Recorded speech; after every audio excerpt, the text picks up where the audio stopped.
园区成立到今已经满7档啊！这园区呢是来举办真侪相关的活动，互民众会当哪耍哪学台语。另外，负责经营园区的基金会是表示讲，目前这台语的推广，也阁需要大家来拍拼。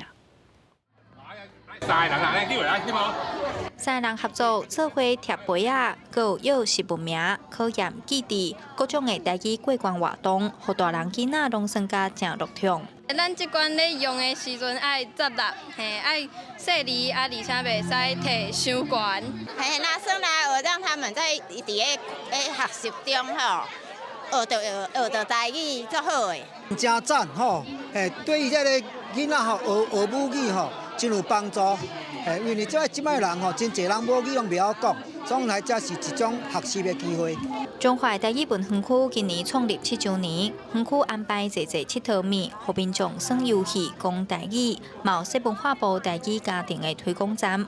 负责经营园区的关怀基金会表示，台语家庭的计划也是上少人知，真需要拖出去讲文赞。台语家庭的工作，照讲是知影足知。 唔知影，我也唔知。我想咱爱着个真努力，其他大家拢有迄个意识，知影这是咱家己的代志吼。这唔是咧为了谁做，为咱家己做。